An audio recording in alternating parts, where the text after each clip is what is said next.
Hola, mi nombre es Stanley Arguedas Mora y estoy impartiendo esta conferencia en el marco de la Escuela Latinoamericana de Áreas Protegidas de la Universidad para la Cooperación Internacional.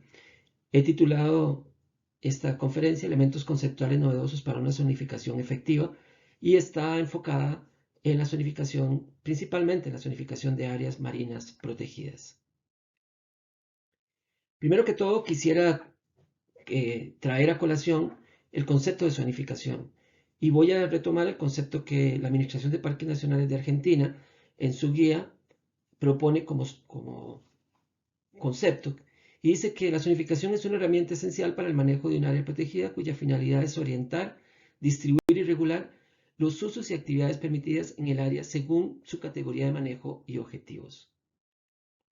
Llamo la atención de que esta definición habla de usos y actividades admitidas. O sea, es una definición que sigue el paradigma que hemos estado usando históricamente en la zonificación.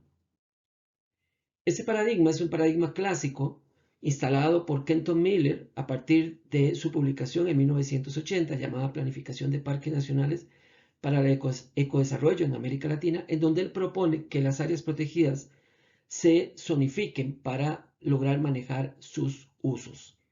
Desde entonces, en todo el mundo, esta herramienta de manejo se ha ido adaptando y una vez instalado el paradigma, lo hemos seguido usando en las áreas protegidas, ya sean terrestres o marinas.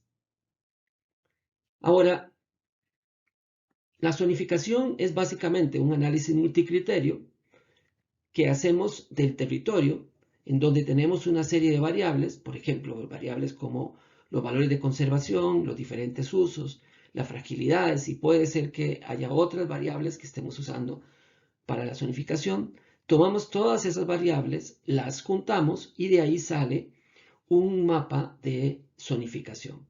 Entonces, básicamente la zonificación es un análisis del territorio o se hace a partir de un análisis del territorio, del maritorio, con el fin de sobreponer diferentes intereses, usos, objetivos para lograr los objetivos generales para los cuales fue creada el área protegida y en particular las áreas marinas protegidas. En ese sentido, y para ir evolucionando un poco más en este paradigma, en el caso particular aplicado en el caso particular de las áreas marinas protegidas, este paradigma de la zonificación instalado por Kenton Miller allá en los años 80, yo quisiera comentarles 4 aspectos. El primero es hablar sobre la tridimensionalidad de la zonificación. El segundo es el uso de zonas especiales. El tercero, la zonificación integrada al paisaje. Y el cuarto, la zonificación por condición versus por usos. Empecemos entonces con la zonificación tridimensional. Para eso quisiera comentarles un caso del Parque Nacional Marino Ballena en Costa Rica, en donde desarrollamos la zonificación de un área marina protegida. Este es el mapa de una de las áreas protegidas en Costa Rica, y esta en particular es el área que quisiera comentarles, Parque Nacional Marino Ballena. Esta es una fotografía en general del parque que muestra para que tengan una idea de cómo es el área. Este es un mapa donde se puede apreciar que la mayor parte del área es marina y tiene una pequeña franja de 50 metros de zona terrestre. Esta es la zonificación que al final se propuso para esa área.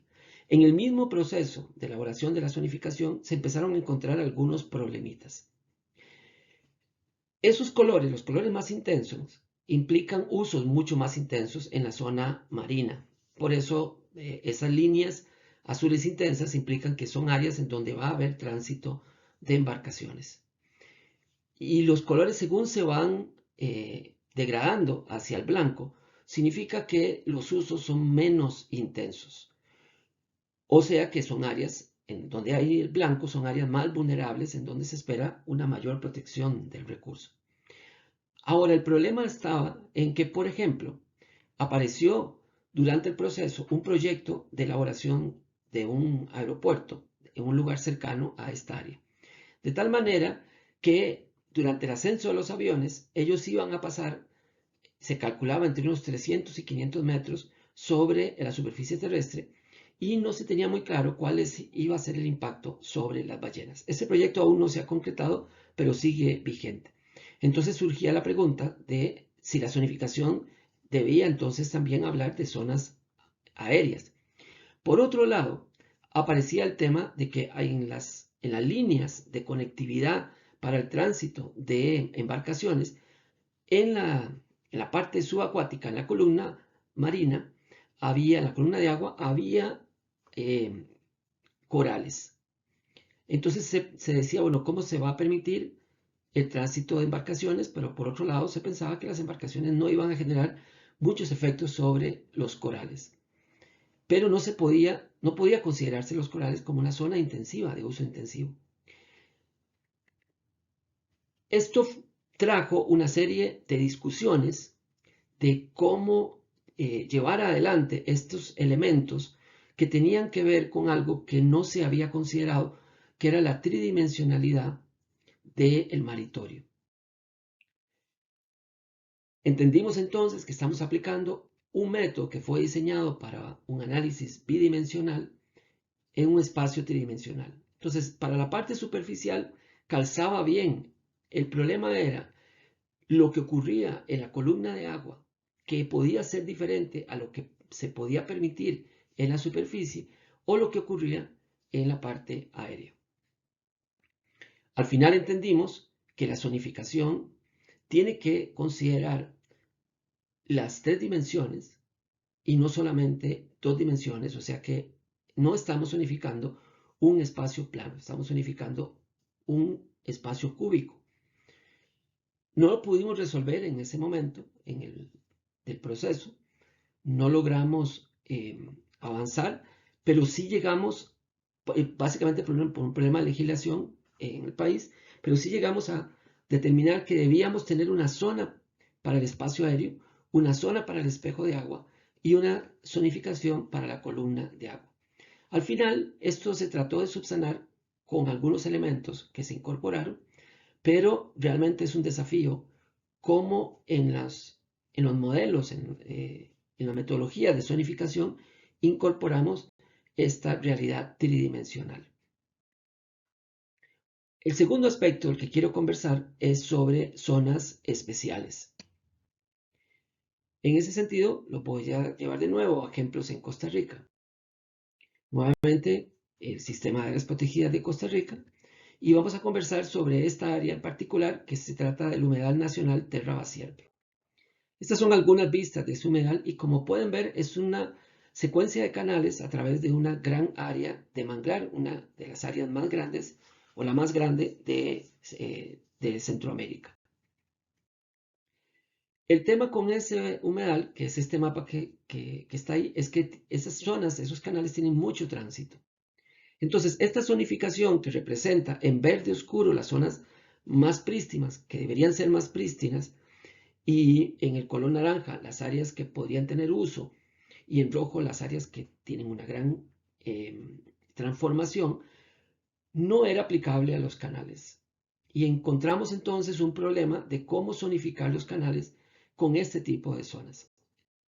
Entonces, ideamos una zonificación especial hecha solo para canales con el objetivo de regular el tránsito de las embarcaciones. En cada una de las zonas, el azul más intenso representa áreas de mucha conectividad de tránsito, entonces se regulaba la velocidad de las lanchas, inclusive el potencia máxima de los motores. Y en los canales, según se iba degradando el color, los canales iban siendo más pequeños, más frágiles, entonces inclusive terminaba en canales en donde solo se permitía el tránsito de embarcaciones a remo.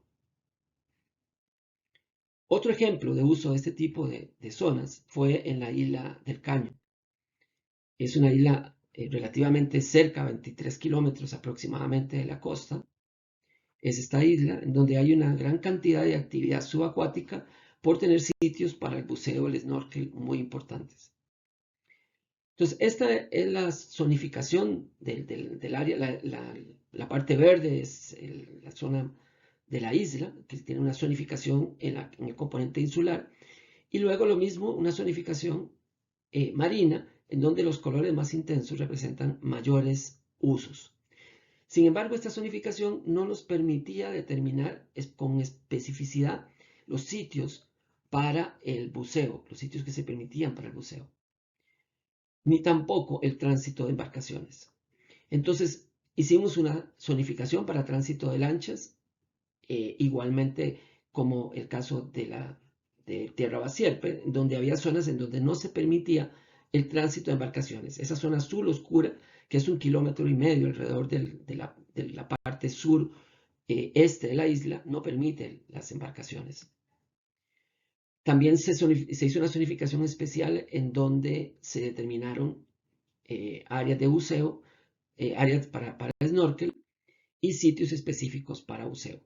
Así podemos también encontrar zonificaciones en otras áreas, zonificaciones de zonas de conflicto u otros tipos de zonas que llamamos zonificación especial, que es una herramienta que de alguna manera complementa la zonificación general, pero que ayuda a determinar aspectos muy puntuales que la zonificación general no los puede resolver.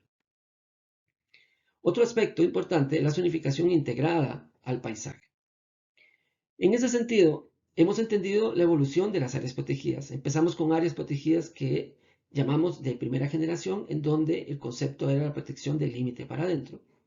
Luego entendimos que debíamos proteger el área de las amenazas externas y agregamos las zonas de amortiguamiento, y eso ya entramos a un territorio de áreas de segunda generación.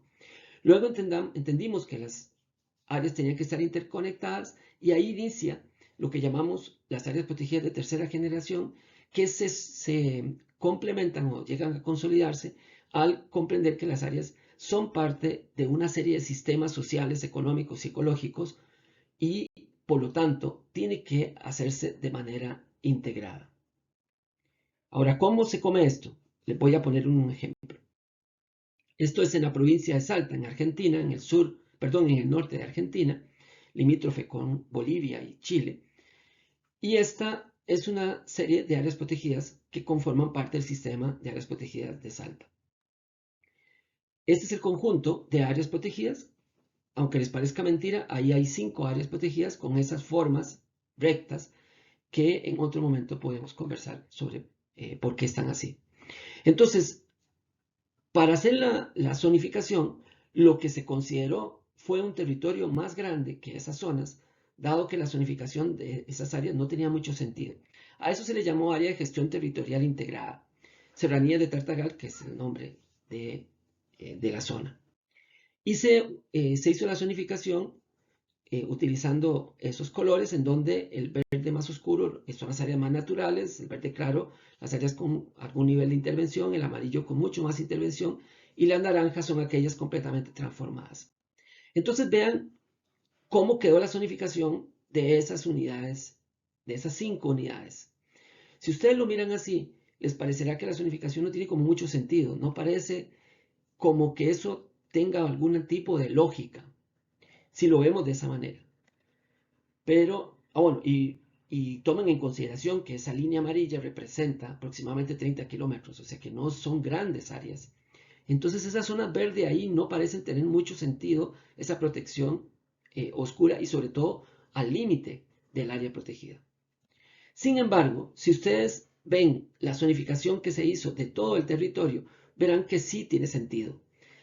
Entonces lo que nosotros hicimos fue primero hacer una zonificación territorial global y a partir de esa zonificación hacer la zonificación de las áreas protegidas.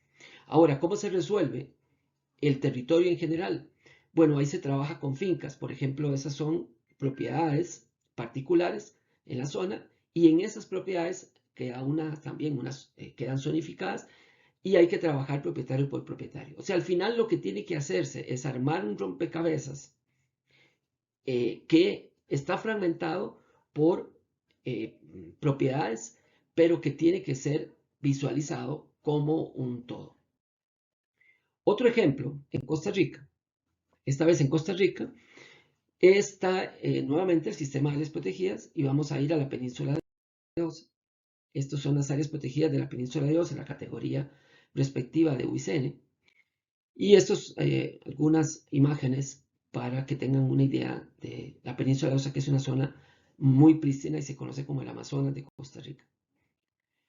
Bien, ahí hay una serie de áreas protegidas. Hay dos áreas protegidas, el Parque Nacional Corcovado, que es la masa verde que está en el centro, y alrededor de ella está una área categoría 6, que es una reserva forestal.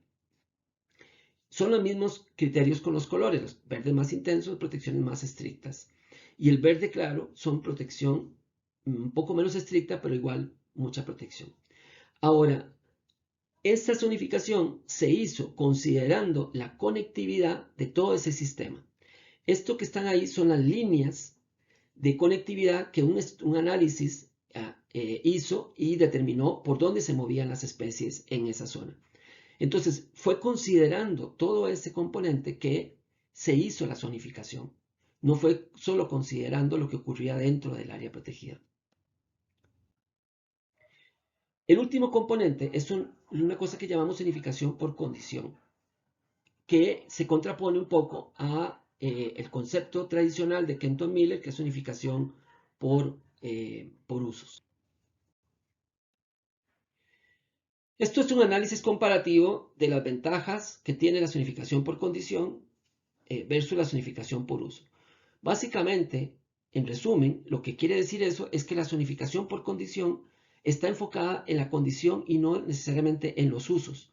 Y eso le da mucho más flexibilidad al gestor de cómo lograr gobernar el territorio. Esa flexibilidad tiene cosas buenas y cosas malas, pero eso podríamos conversarlo en otro momento. Un ejemplo es cómo se aplica esto en Costa Rica. Igual en todas las unidades de Costa Rica, según la guía metodológica para elaboración de planes de manejo, planes generales de gestión, como se llaman en Costa Rica, dice que las unidades tienen que ser planificadas con una zonificación por condición. Entonces, se habla de zonificación mínima, perdón, de zona de intervención mínima o nula, que son las áreas más prístinas.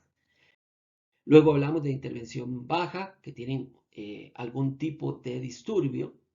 Las fotografías representan un poco cómo puede uno imaginarse una zona de ese tipo. Luego viene la naranja, que es una zonificación ya que tiene más procesos en el lugar y tiene mayores alteraciones, hasta llegar a las zonas rojas, en donde básicamente los ecosistemas han sido transformados para actividades antrópicas. Ahora, lo interesante de eso es que se crea una serie de umbrales máximos para diferentes parámetros. Y este es, por ejemplo, uno de esos umbrales que desarrollamos en un parque nacional en Costa Rica el año pasado para una zonificación, en donde determinábamos los umbrales máximos en 4 parámetros para cada una de las zonas de manejo que establecimos. Entonces, como pueden ver, esas zonas cambian o los criterios van cambiando de una zona a la otra para cada uno de ese tipo de disturbios o modificaciones que podrían darse en un sitio. Y esto se convierte en una de las herramientas más importantes de manejo para el gestor. Para apoyar ese manejo, se trabaja con un sistema que se conoce como el sistema TIC, que trabaja 3 conceptos, 3 elementos. La tecnología, que se refiere a la tecnología, la técnica, las herramientas o prácticas que se utilizan en la intervención. La intensidad, que se refiere a la carga o esfuerzo de la actividad en un sitio determinado. Y los controles, aquellas actividades o requerimientos de las cuales deberá echar mano el gestor para poder controlar que esa tecnología y esa intensidad sea la que se haya adecuado. Entonces, esto visto en la práctica, para una actividad como el snorkel, en una zona de baja intervención, se establece la tecnología, la intensidad y los controles para esa actividad en esa zona. Por otro lado, como pueden ver, ya esa misma actividad en una zona de mediana intervención tiene otra tecnología, otras intensidades, otros controles. Entonces, eso se desarrolla para cada zona, se desarrolla una lista de todas las actividades permitidas y se establece cuál es la tecnología, la intensidad y los controles. Y los umbrales máximos sirven para tomar decisiones en caso de que aparezca una nueva actividad. Bien, esto es lo que quería compartir con ustedes respecto a cómo mejorar el paradigma de la zonificación en nuestras áreas marinas protegidas. Muchas gracias.